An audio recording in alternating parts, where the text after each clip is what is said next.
What is up, everybody?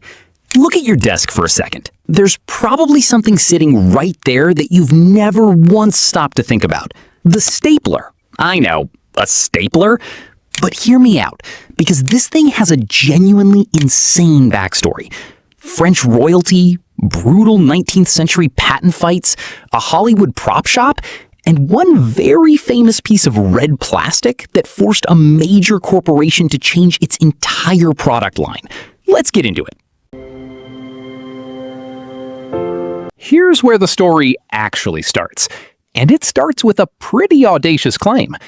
Did a king invent the stapler? Travel back to the 18th century, to the royal court of King Louis XV of France. Legend says the king was buried under royal decrees and demanded a better way to keep his paperwork together. Some unknown artisan allegedly answered the call and built the world's first stapler just for him.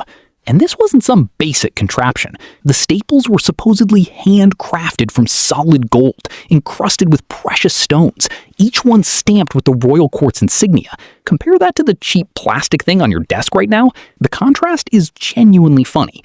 Here's the catch, though. Metallurgy historians point out one glaring problem. The technology to produce wire soft enough to bend in a small machine, but strong enough to pierce paper, simply did not exist in the 1700s. The whole royal legend was almost certainly invented.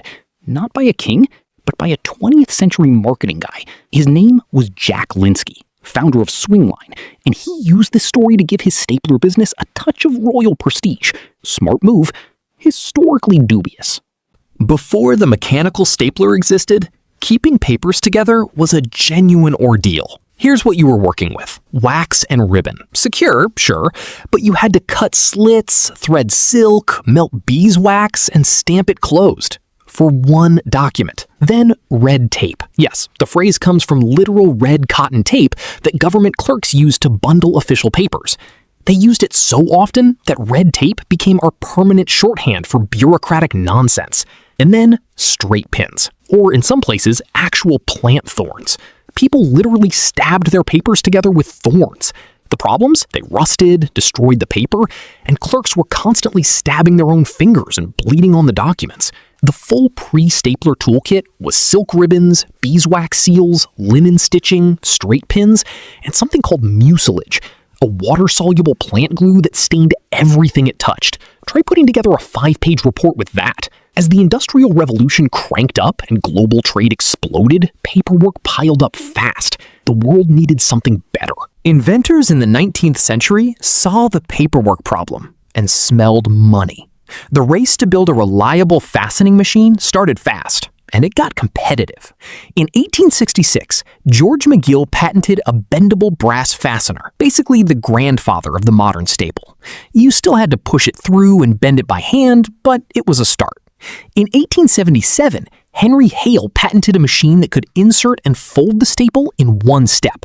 McGill hit back in 1879 with his single-stroke staple press, the first commercially successful stapler.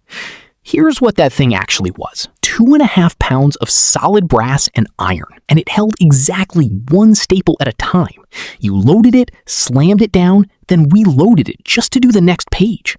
McGill was not joking around about this business. During legal testimony defending his patents, he said, and I'm quoting directly here, "I am the pioneer in this fastener line in this country. When I brought out my first device in 1866, I had faith and confidence in the business." He spent $25,000, a serious fortune in the 1870s, just developing this thing. These were people genuinely fighting over the future of office supplies. From industrial iron to a Hollywood prop shop. That's roughly the arc. But before we get to the movie, we have to talk about what Jack Linsky actually did in 1937. Before Swingline's open-channel stapler, reloading your stapler was a whole production. You practically needed tools to pry the thing apart. Linsky's design introduced the top-loading magazine. Pop the top, drop a strip of staples in, done. That mechanism is still what you're using today. The stapler's most famous moment came in 1999 with the movie Office Space. The character Milton is oddly obsessed with his bright red stapler. It's basically his only anchor in a job that stripped away everything else. Director Mike Judge specifically wanted a stapler that would stand out visually against those beige cubicles. Problem: Swingline didn't sell a red one, only black, gray, and blue.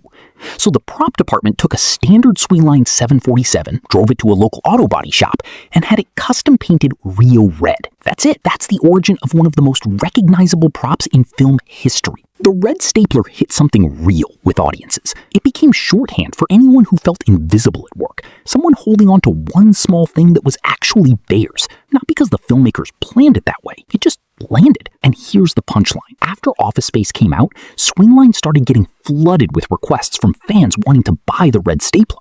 The demand was loud enough that in 2002, 3 years after the movie, Swingline actually started manufacturing a Rio red stapler. It became their #1 bestseller. A prop that was custom painted at a random auto body shop in California forced a major stapler company to change its product line. That's how the story ends. Next time you grab a stapler, just know there's a weird amount of history packed into that thing. A possibly made-up French king, 2 inventors fighting in court over who deserved credit for bent wire, a prop painted at a body shop, and a company that had to change its catalog because of a cult movie. Objects carry history. We just never bother to look. That wraps up the stapler story. If you enjoyed it, subscribe for more of these, and drop a comment with whatever everyday object you think is hiding a wild history. See you in the next one.